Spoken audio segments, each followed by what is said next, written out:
Boa noite a todos. Damos as boas-vindas a tantos corações queridos, almas amigas que frequentam a nossa casa e que de vez em quando podem vir na reunião pública. Isso é uma alegria muito grande. Hoje nós aqui do nosso grupo Irmã Dulce, do hospital, nós temos 7 companheiros. Maravilhoso. Por isso vocês ouviram eles cantando, né? Aqui com o Adolfo, que também é do hospital, nosso colega. Mas, mais uma vez, estamos aqui reunidos em nome de Jesus, que Ele possa estar presente com os amigos espirituais. E hoje, nesse momento, termina os trabalhos da casa, né? Toda a manhã estivemos aqui em clima de paz e alegria, e agora encerramos o trabalho de sábado. E amanhã continua. Amanhã vai ter o almoço, né? As marmitas do amor pela manhã. Enfim, os trabalhos da casa estão todos na internet, acho que todos sabem, mas qualquer dúvida podem nos perguntar depois. Vamos convidar o nosso companheiro Sérgio para fazer a prece inicial.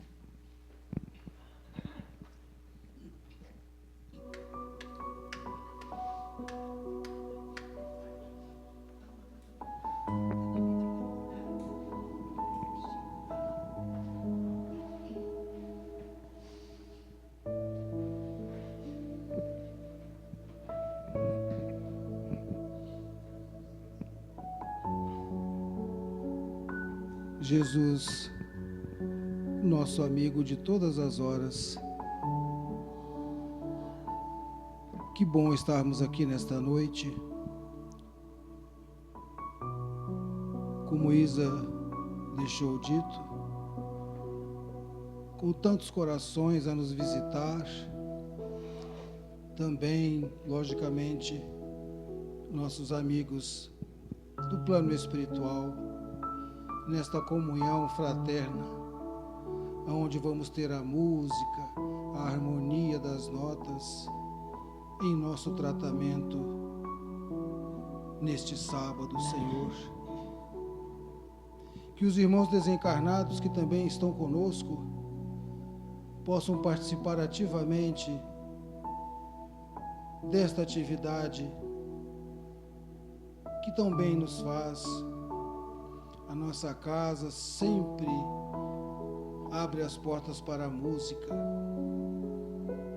Que benefício estamos trazendo, não só para a nossa comunidade, mas também para nós, Jesus amado, para sermos mais mansos,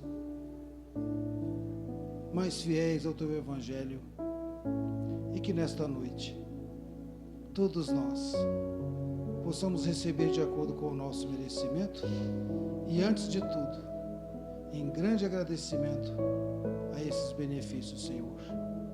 Muito obrigado pela Tua presença junto a nós. Que assim seja, Pai.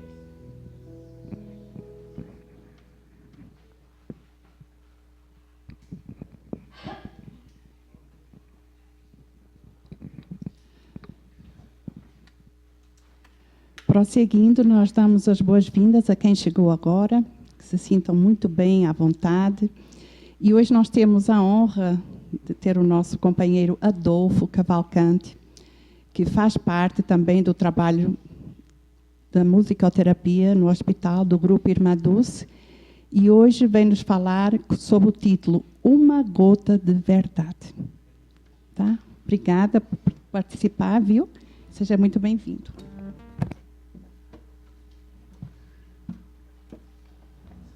Boa noite a todos. Que Jesus nos envolva no seu manto de amor sagrado por toda a humanidade, irradiando para todo o planeta Terra. Que nós possamos sentir a presença do Mestre e dos nossos mentores espirituais mais coladinhos, né, com a gente, nos instruindo e nos esclarecendo, abrindo os nossos corações para receber a mensagem.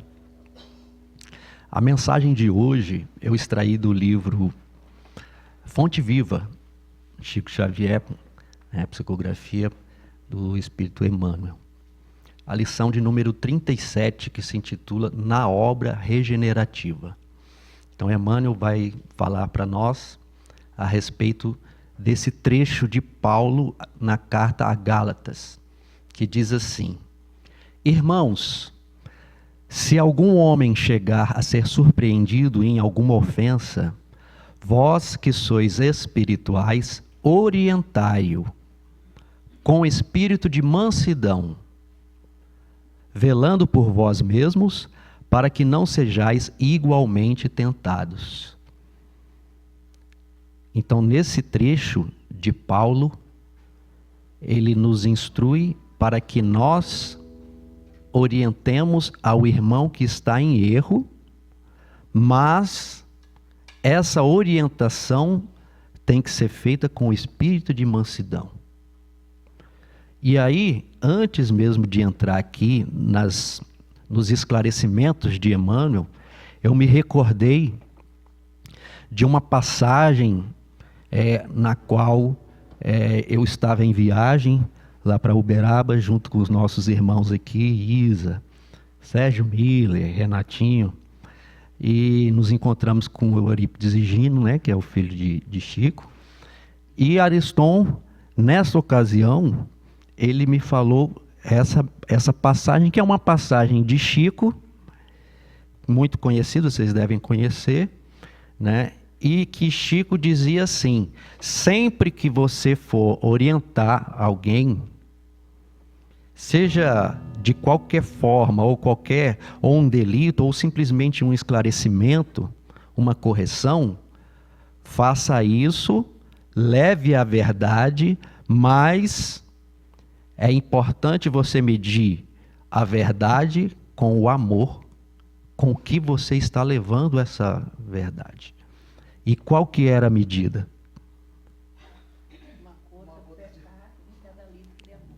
Uma gota de verdade para 1 litro de amor. Olha a passagem que aí Chico nos deixa, né? Para que a gente faça como Jesus. Como Jesus fazia, não era? Exatamente como Jesus fazia. E Jesus nunca se furtava de orientar, né? Principalmente aqueles irmãos que eram conhecedores da lei, mas agiam de forma, né, a favorecer somente os interesses pessoais, né? Então era uma formalidade. E Jesus fazia a correção, mas sempre com muito amor. Com muito amor que era feita essa orientação, não é? Quando ele vai orientar Nicodemos, né? Nicodemos era doutor da lei, e aí Jesus, né, não se furta de dar a orientação. Acontece que naquele momento Nicodemos estava aberto para receber essa orientação, né? Então ele perguntou para o mestre: como que eu faço para alcançar o reino dos céus? E aí Jesus explica: é preciso nascer de novo. Não é? É preciso nascer de novo, né? Uma sintonia, nós ouvimos essa tarde isso aí, né? No outro centro, muito interessante. Então, essa orientação me veio, essa lembrança, né? Porque Nicodemos era um fariseu que estava aberto para receber os ensinamentos, mas muitos não estavam, né? Eles estavam ali seguindo seus interesses pessoais e inclusive combateram a mensagem do Cristo, né? Culminando na crucificação do Cristo, que foi comandada, na verdade, por esses irmãos. Mas Jesus já sabia, né, o que ia acontecer, na sua sabedoria. Mas mesmo assim não se furtou de estar ali naquele momento, né? Entre nós, irmãos, naquela época ainda, né? Um pouquinho mais asselvajados, né, do que nós somos hoje, já aprendemos um pouquinho nós melhoramos, né? Então a gente procura se melhorar. E o segundo itemzinho aqui do final do parágrafo de Paulo, quando ele nos lembra para olhar para nós mesmos antes, para saber se nós mesmos não estamos caindo naquele delito que nós estamos procedendo com aquela orientação, não é? Essa passagem que ele fala. Então, o primeiro parágrafo, né, que Emmanuel nos traz diz assim: se tentarmos orientar o irmão perdido nos cipoais do erro, com aguilhões de cólera, nada mais fazemos do que lhe despertar a ira contra nós mesmos. Então, é o primeiro passo.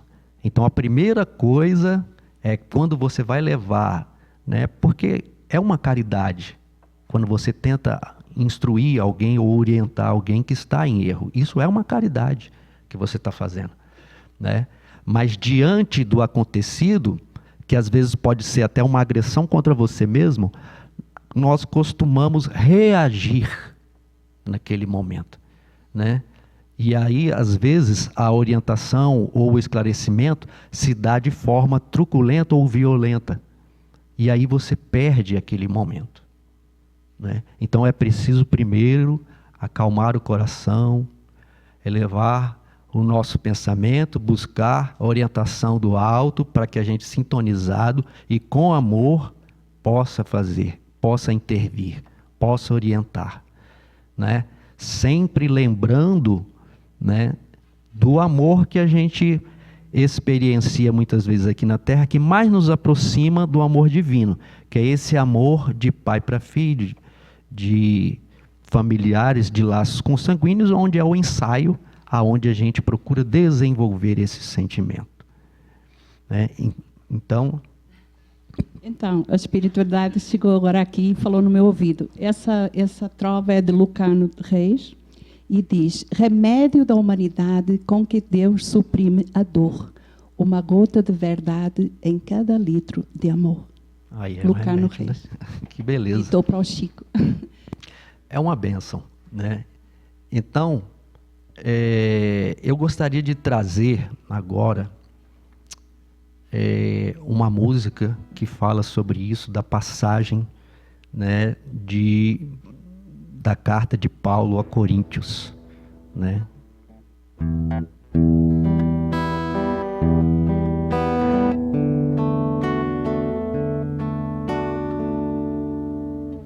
Eis que lhes mostro um caminho sobre modo excelente,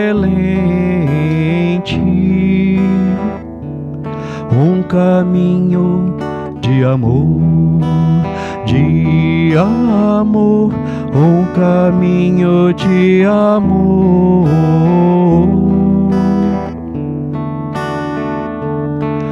Ainda que eu tivesse a mensagem de Deus, se não tiver o amor, se não tiver o amor,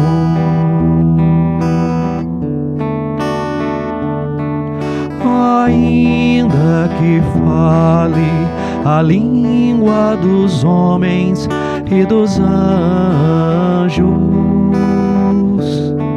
se não tiver o amor,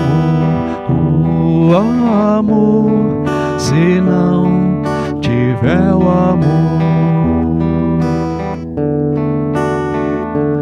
tendo a fé que transporta os montes, conhecendo a ciência dos mistérios, se em nós não existisse o amor, nada disso se completaria.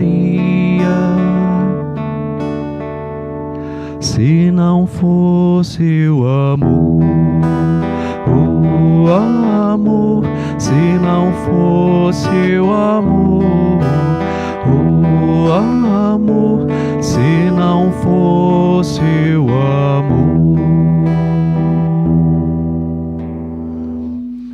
Essa passagem de Paulo também, né, aos Coríntios, nos lembrando que a gente precisa se munir deste sentimento até para a execução das nossas atividades, né? Quando ele fala, né, mesmo que eu tiver a mensagem de Deus, ou seja, eu tenho esclarecimento, mas para levar esse esclarecimento, eu preciso desenvolver o sentimento de amor.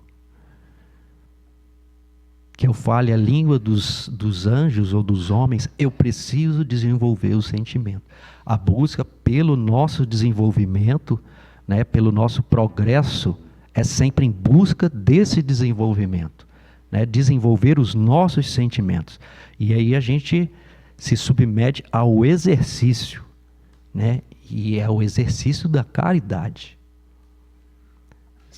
Buscando as oportunidades que nós temos, né, na nossa vida de exercer a caridade, né, buscar beneficiar o nosso próximo de alguma forma que ele esteja precisando, né? Então é preciso nos sintonizar, né, e nos voluntariarmos para este objetivo, né, buscando o nosso desenvolvimento. Eu gostaria de trazer agora uma pequena passagem de um romance da Zíbia chamado Espinhos do Tempo. Nesse romance, Espinhos do Tempo, conta a história de um fazendeiro mais ou menos no século de 1800, aqui no Brasil, na época ainda da escravidão, né? E esse fazendeiro chamado Demerval conduzia a sua fazenda com mãos de ferro, tirânica, né? E a sua esposa, Maria José, se submetia às vontades dele, né, de um rigor extremo, né, de uma forma sacrificante até. E ele tinha um irmão chamado Menelau, que vivia na capital, né, que era no Rio de Janeiro naquela época, e que precisa intervir, né, ir à fazenda por um pedido de socorro que a esposa, né, de Demerval, Maria José, faz em virtude de uma doença na qual ele cai acamado e ninguém sabia o que era essa doença. E nessa doença ele fica enfermo, prostrado, não tem condições de dirigir a fazenda. Então ela pede socorro ao irmão que vem da capital para ajudar, né? E os médicos daquela época não conseguiam entender, porque aparentemente pelos sinais físicos dele não tinha nada. Mas mesmo assim ele estava acamado. Então, ele começa a desconfiar de que aquilo que ele estava passando, o irmão dele, não era físico. Então ele pede ajuda a um colega dele, Eduardo, da capital, para que possa vir à fazenda também ajudá-los a descobrir o que estava acontecendo. E esse colega, né, era estudioso já de Allan Kardec na época. Ele vem para a fazenda e ele faz uma pequena reunião onde ele percebe que a esposa, Maria José, era médium de psicofonia. Então, utiliza dela para que ele tentasse entender o que estava acontecendo ali. Então, ele percebe, nessa reunião que ele faz, que existia uma intervenção maligna ali no caso, causando essa prostração, essa doença. Então ele começa a investigar o que era isso. E no decorrer da história, ele percebe que uma das empregadas, que era uma das escravas, que era amiga inclusive de Maria José, se chamava Zefa, estava com muito medo daquilo que eles estavam investigando.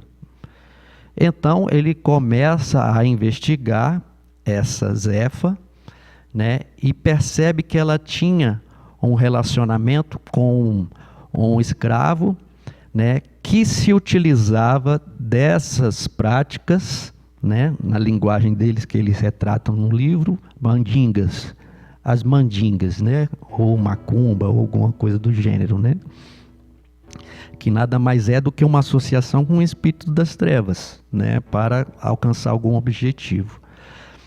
Então ele descobre que, na verdade, Zefa, observando que o patrão dela era terrível e que maltratava não só todos da fazenda, até mesmo a própria esposa, pede para Bentinho, que era esse escravo, que fizesse essa mandinga, né?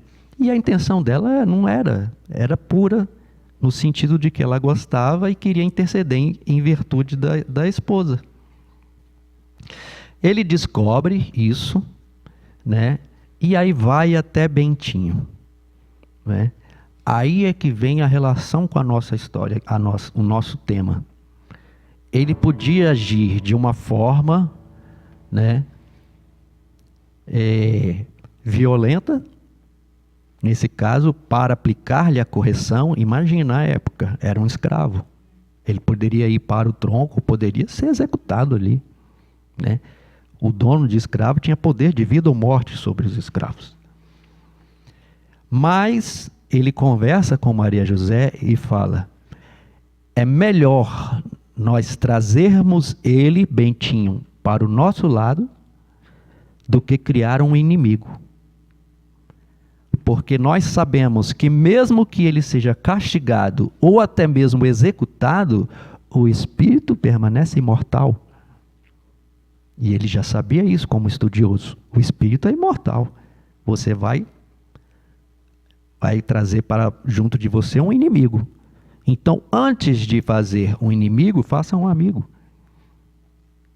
E seguindo essa orientação, ele vai até Bentinho e esclarece ele que ele não deveria estar fazendo isso, prejudicando as outras pessoas, porque todo o mal que você faz retorna para você. Então ele fica agradecido, Bentinho fica agradecido, porque ele tratou ele primeiro com dignidade, e os escravos não eram tratados com dignidade, né?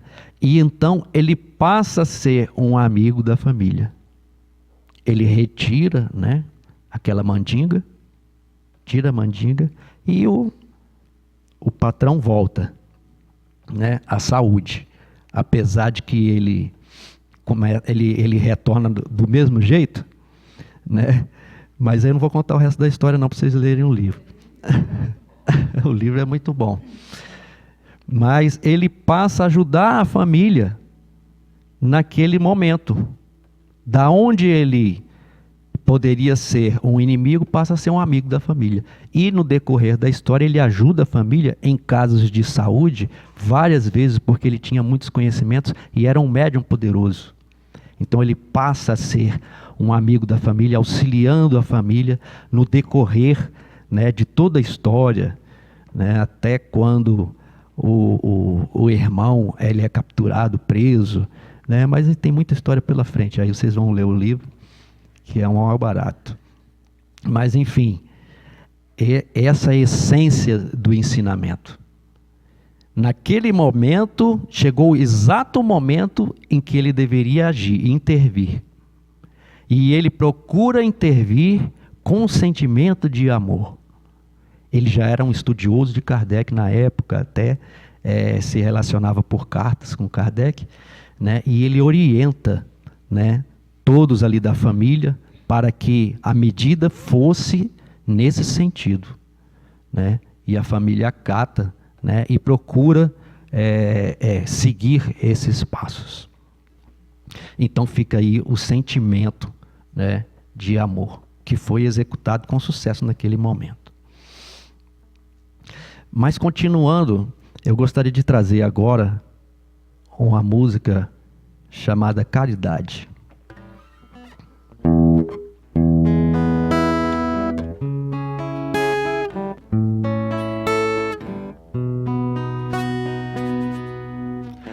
Mostra a tua cara, desvenda os mistérios do ser, do destino e da dor. O trabalho te espera, é chegada a era da renovação. Um amigo carente ou mendigo vadio trabalha, ajuda o irmão. Só assim colherás os bons frutos das tuas ações. Tudo é paz, tudo é luz, tudo é força a vibrar. Descongela o teu coração, faz o mundo mudar. E mudar pra melhor. Tudo é paz, tudo é luz, tudo é força a vibrar. Descongela o teu coração, faz o mundo mudar. Mostra a tua cara, desvenda os mistérios do ser, do destino e da dor. O trabalho te espera, é chegada a era da renovação. Um amigo carente ou mendigo vadio trabalha, ajuda o irmão. Só assim colherás os bons frutos das tuas ações. Tudo é paz, tudo é luz, tudo é força vibrar. Descongela o teu coração, faz o mundo mudar. E mudar pra melhor. Tudo é paz, tudo é luz, tudo é força vibrar. Descongela o teu coração, faz o mundo mudar. É mais ou menos isso, né?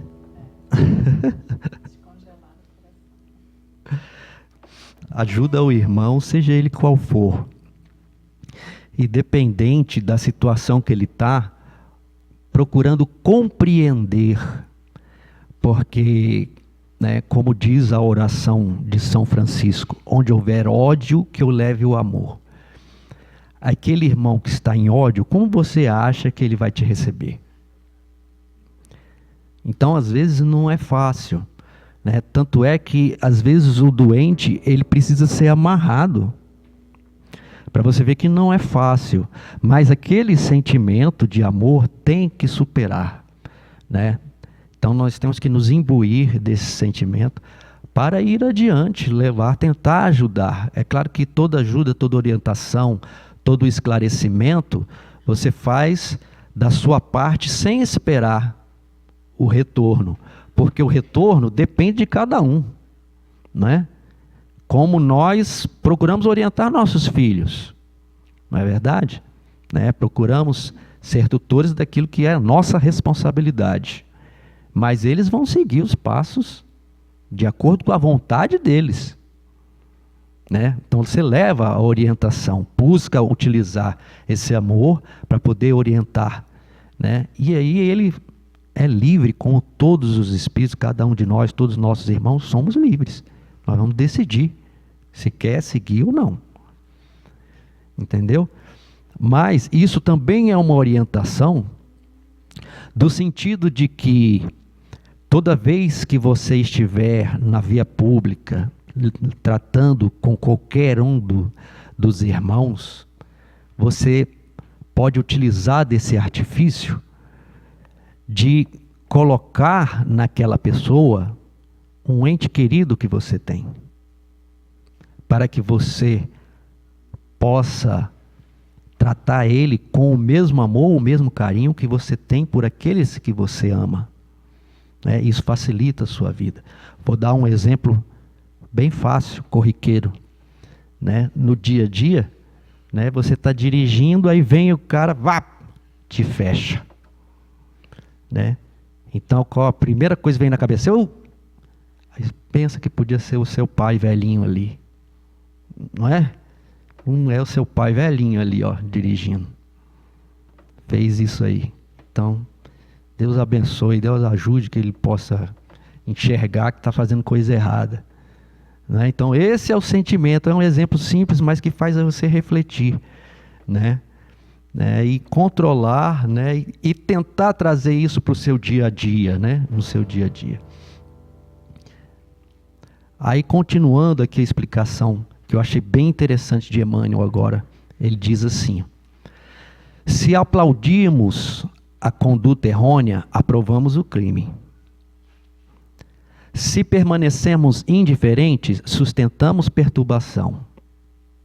Mas, se tratamos o erro do semelhante como quem cogita de afastar a enfermidade de um amigo doente, estamos, na realidade, concretizando a obra regenerativa. Então, o que ele quer dizer aqui? Aquele irmão, ele pode estar naquela situação, em erro, ou em maldade, vamos dizer assim, mas ele não é a maldade. Ele está doente. A pessoa que age assim está doente, doente da moral. E você tem que tratar essa doença da moral. Tratar essa doença e tentar recuperar esse paciente. Essa é a ideia. Recuperar o paciente. Não é eliminar o mal. O sujeito é ruim, tem que eliminar. Não. Ele pode até estar em uma situação ruim de incompreensão ou deixando que o seu egoísmo lhe domine as ações. Mas cabe ali a nossa orientação ou tentativa de orientação para que ele consiga refletir ou enxergar, né? E isso é caridade. Isso é caridade. Aí, ele continua. Nas horas difíceis em que vemos um companheiro despenhar-se nas sombras inferiores, não olvidemos que para auxiliá-lo é tão desaconselhável a condenação quanto o elogio. Não é justo atirar petróleo às chamas, porque isso não vai apagar a fogueira. E ninguém vai curar chagas com projeção de perfume. Quer dizer que eu não posso, nem condenar aquele nosso irmão, procurar orientá-lo, e nem posso elogiar aquela ação errônea. Essas são as duas coisas. Aí eu busquei do Evangelho, no capítulo 10, Bem-aventurados misericordiosos, que aí vem bem de encontro com o que ele está dizendo aqui. Que é uma pergunta, e essa pergunta é a seguinte: é permitido repreender o outro, notar a imperfeição do outro, divulgar o mal do outro? Continua a pergunta: ninguém sendo perfeito, seguir-se-á que ninguém tem o direito de repreender o próximo? Essa é a pergunta. E quem responde é São Luís.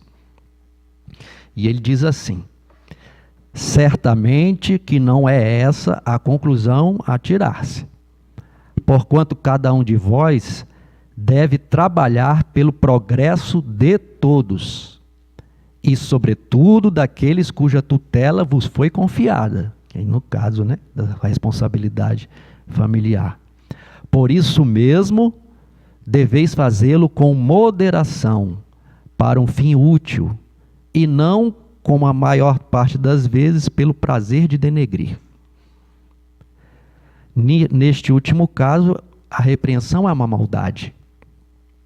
Porém, no primeiro, é um dever que a caridade manda seja cumprido com todo o cuidado possível. Ademais, a censura que alguém faça a outrem deve ao mesmo tempo dirigi-la a si mesmo, procurando saber se não a terá merecido. Então, aqui vem para corroborar com aquilo que que Emmanuel já estava trazendo, do Evangelho, esse esclarecimento aqui de São Luís. Primeira coisa, a repreensão, no caso, a orientação, o esclarecimento, deve ser feita no sentido de levantar aquele nosso irmão. Nunca de denegrir, nunca por um sentimento de maldade, de expor a pessoa. E sim por uma caridade de compreender que o irmão que está em erro, ele vai sofrer. Essa é a questão. Essa questão do Espiritismo, que o Espiritismo traz para nós. Nós somos espíritos imortais. Vamos viver muitas vidas. E se o irmão está em erro agora, ele vai sofrer depois. E às vezes o sofrimento é pesado. Então, quando a gente vê aquele nosso irmão, às vezes a gente não tem condições ou não tem contato, às vezes é um gestor público que está agindo de forma errada. O que adianta você ficar xingando, denegrindo, levando palavras de baixo calão àquele irmão. Não adianta nada isso. Você tem que orar por aquele irmão. Pedir a Deus que o ilumine. Porque imagina as vidas futuras desse irmão, que tem recursos públicos para utilizar, porque quem administra recursos públicos atinge uma multidão de gente. Então a responsabilidade é muito grande. É muito grande. Aquilo ali, ele vai ter que responder por aquilo. Então, a gente sabe, né, ou busca aqui dentro do esclarecimento do Espiritismo, de que aquele é um nosso irmão também. É um nosso irmão, filho de Deus como nós. Pode estar em erro. Então que Deus o ilumine, que Jesus o ilumine, que o seu anjo guardião, porque ele também tem o seu mentor, possa orientá-lo para que ele desperte, para que ele cresça, para que ele enxergue que está fazendo alguma coisa errada, que está prejudicando, né, dentro da sua atribuição, para que ele consiga enxergar isso e sair disso, né, recuperar-se. Eu lembro de uma passagem, acho que foi de um livro de Raul Teixeira, que eu li há algum tempo atrás, né, que ele falava da história de um mendigo que vivia em uma rua, né, em uma determinada cidade grande. E ele não saía dali daquela rua. Ficava ali, né, em mendicância. E Raul Teixeira, né, tem um vislumbre daquele nosso irmão, né, e questiona a espiritualidade, né. Aí a espiritualidade, né, fala, orienta para ele, esclarece para ele: olha o nome dessa rua. Era um nome de um deputado ou de alguma coisa. Quem é? É ele. Ele que está ali. Pelo que ele fez. Ele está respondendo pelo que ele fez. Às vezes não aparece, entendeu? Nem aparece, parece que até que foi uma pessoa. Mas ninguém sabe o que está acontecendo. Porque na realidade a gente não sabe mesmo. O nosso entendimento, a nossa visão, o que a gente enxerga do que é a realidade, do que muitas vezes os nossos irmãos vivem, é 0,1%. A gente não sabe. Então cabe a nós o quê? Orar, pedir a Deus para que esclareça, que ilumine, né? Que eles ouçam os bons espíritos, né? Que façam uma boa gestão. É isso. E aqui eu me lembrei agora de uma passagem que eu separei aqui do livro Lindos Casos de Bezerra de Menezes, de Ramiro Gama, aonde Bezerra questiona também, né, a situação tão difícil da favela do Esqueleto, e essa é a lição número de 93 do Lindos Casos de Bezerra de Menezes, que se intitula Favela do Esqueleto. Aí Ramiro Gama traz assim: espíritos cheios de dívidas, que desestimaram e ainda desestimam a bênção do tempo e o benefício das provas correcionais da pobreza e da riqueza, por ato de misericórdia divina, encarnam por uns 40 anos como filhos de famílias abastadas nos bairros de Copacabana, Leblon, Botafogo e Ipanema. Depois voltam à espiritualidade e são examinados. E visto que continuam doentes, viciados e incorrigíveis, reencarnam então por outros 40 anos como filhos de famílias pobres e residentes das favelas do estado da Guanabara. Então é isso. Por isso que a orientação, o esclarecimento pode ajudar, é um ato de caridade. Porque imagina a situação desses nossos irmãos, e isso aqui é a mais pura realidade. né? Porque a miséria no mundo hoje só existe porque o homem ainda tem miséria moral. Porque nós já alcançamos um estado de avanço que não há necessidade de ter miséria no mundo de forma nenhuma, em nenhum canto do planeta. Em nenhum canto do planeta. Nós estamos já em termos de avanço material muito avançados. Nossa, mas por que existe miséria então? Por quê? Está aqui. Porque o que detém o poder financeiro temporário se utiliza para viver paixões inferiores, vícios, perturbação, e como ele coloca aqui na palavra, incorrigível. Fica do mesmo jeito. Do mesmo jeito. Então o que acontece? Volta na favela. Mais 40 anos lá na favela, no meio da miséria. Então essa é a realidade que a gente tem que lutar para modificar, para se modificar. Quem não vai pelo amor tem de ir pela dor, né? Infelizmente, mas nós somos assim ainda, né? É difícil mudar. É difícil e é triste, né? É triste, né? Porque tem um trabalho de rua também que eu realizo e que você já foi também algumas vezes, né, Isa? E a gente vê situações assim de miséria na rua, de pessoas drogadas, né? E às vezes até irmãos que têm condições financeiras. Teve um caso que eu achei bem triste, né? Que foi uma ação que a gente fez no setor comercial e tinha um casal que pediu ajuda para a gente estava fazendo essa ação. Essa ação a gente sempre executa em grupo, né? E a gente tem um amparo da espiritualidade para estar em certos locais que não tem condições de andar, que são locais de drogadição. E esse casal, um casal do Senhor, que você viu que estava bem vestido, pediu auxílio, ajuda para ir tentar encontrar a filha que estava ali. Só que eles não tinham condições, porque tem condições que não tem como entrar mesmo, não tem como ir. É barra pesada, né? Então você vê que muitas vezes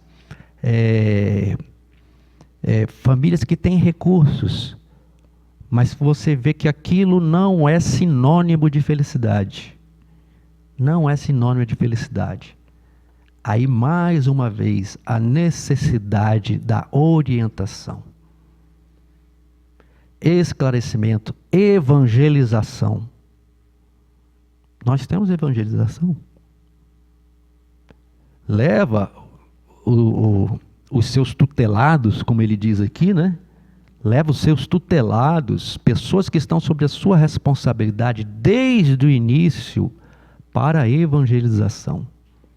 Isso é um bem maior que você pode fazer para esses irmãos que estão sob a sua tutela. O bem maior, o maior tesouro que você pode levar é isso.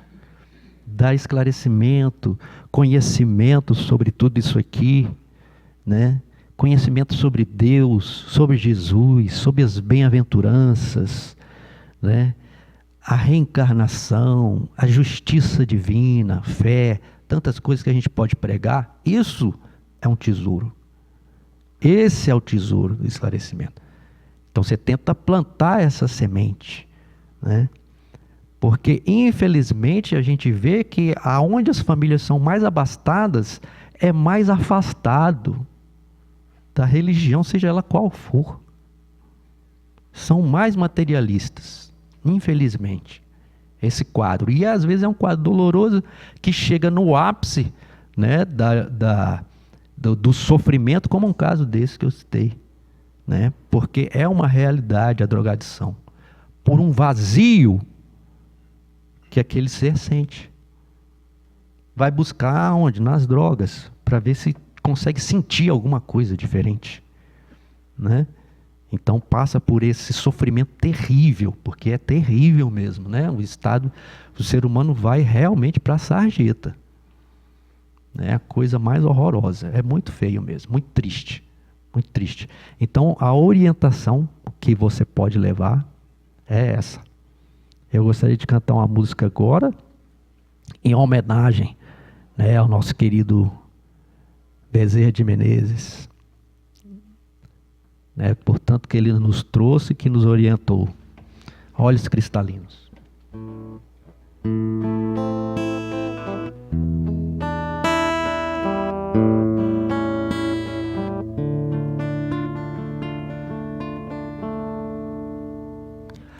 Olhos cristalinos, azuis da cor do céu, barbas tão branquinhas qual Papai Noel, ilumina teus irmãos na terra, no sofrer, no sorrir, no chorar. Ilumina teus irmãos na terra, no sofrer, no sorrir, no chorar. Bezerra de Menezes, apóstolo do bem, recebe as nossas preces e o coração também. Bezerra de Menezes, apóstolo da luz, aos pés de Jesus. Bezerra de Menezes, apóstolo do bem, recebe as nossas preces e o coração também. Bezerra de Menezes, apóstolo da luz, depõe a nossa dor aos pés de Jesus.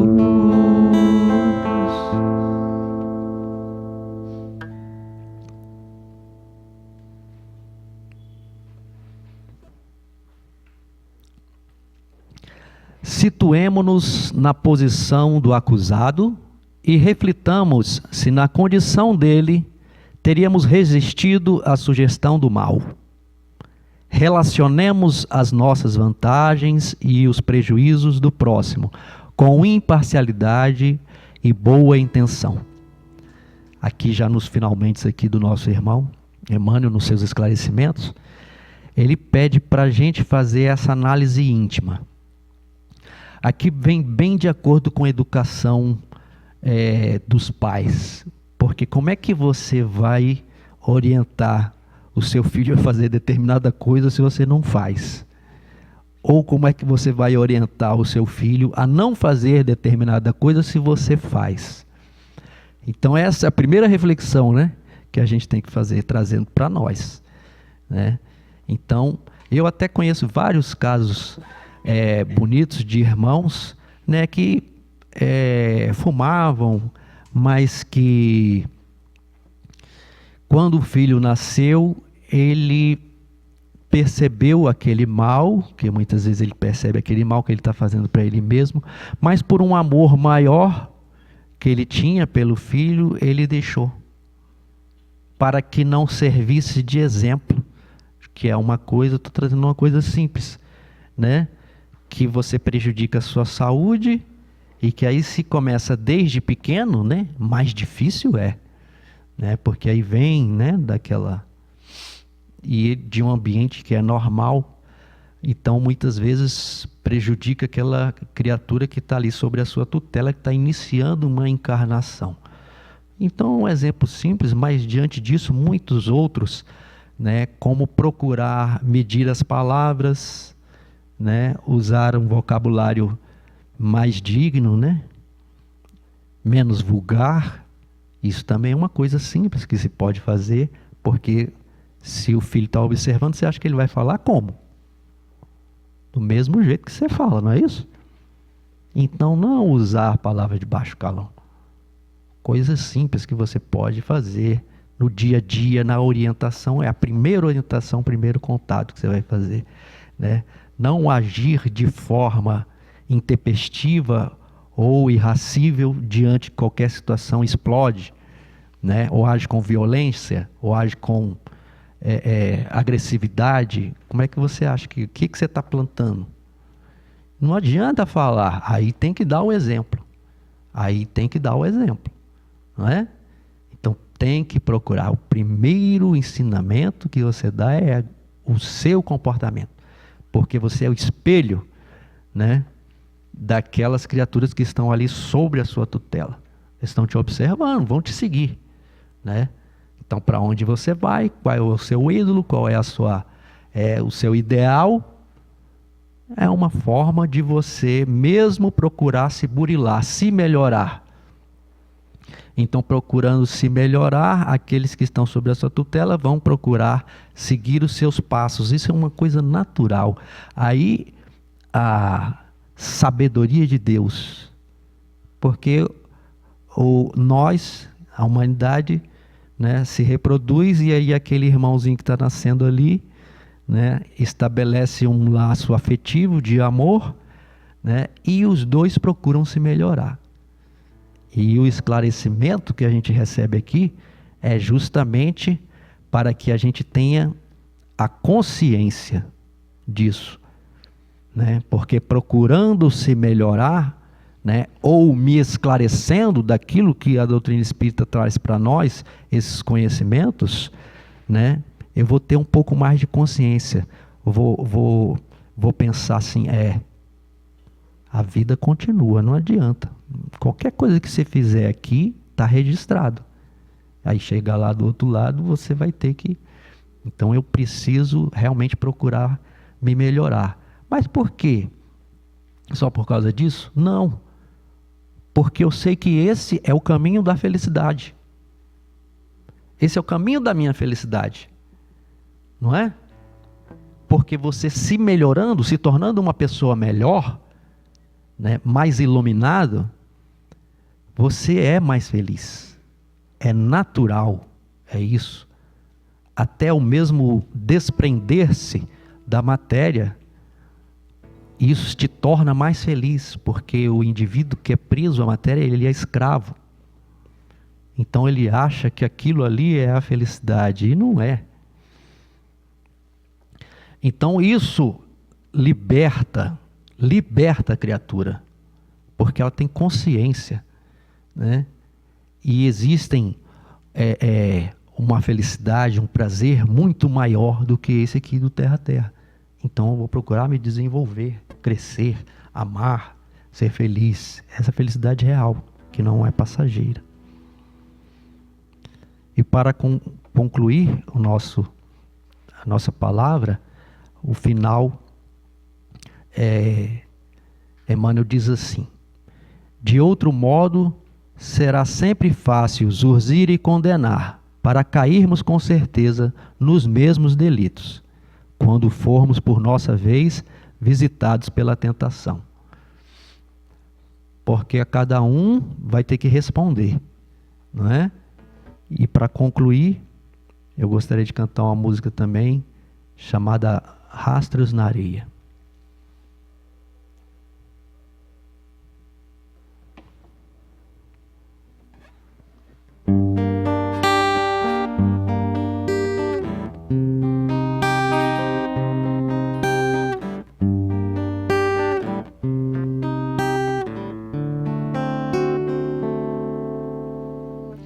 O sonho que tive esta noite foi um exemplo de amor.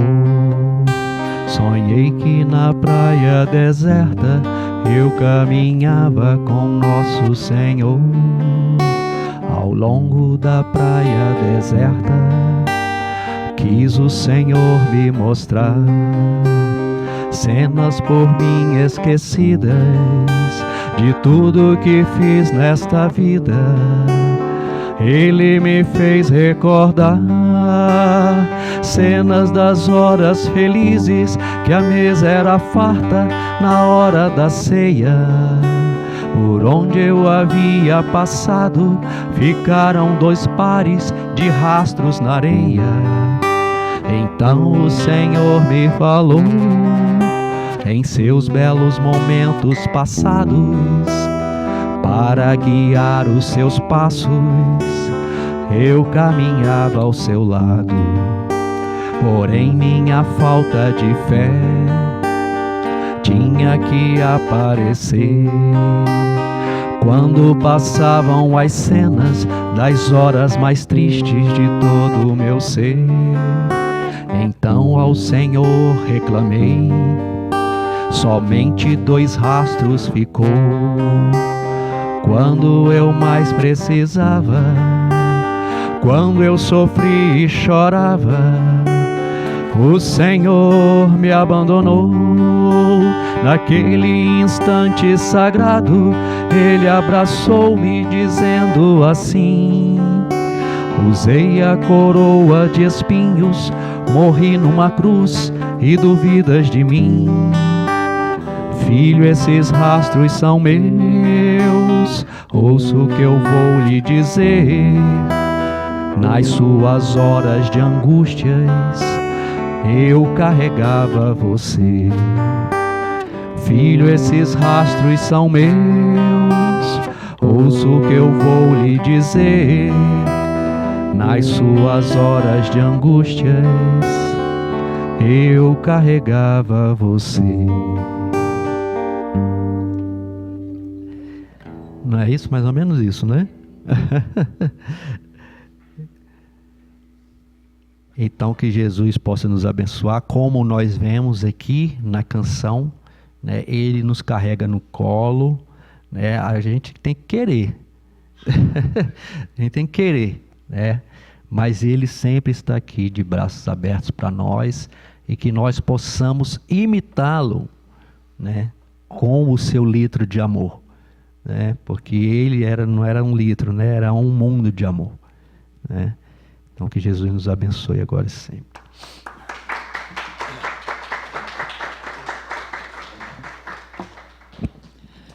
Queremos agradecer a Adolfo pela sua bela palestra, as músicas tão belas também. E prosseguindo, nós vamos agora ao passe, né? Convidamos os irmãos, companheiros que podem nos ajudar no passe. E é isso aí, uma boa semana para vocês, um bom domingo, que a paz que aqui está nos envolva a cada um de nós com muita luz, muito amor. E muito obrigada pela vossa presença. Fiquem com Deus.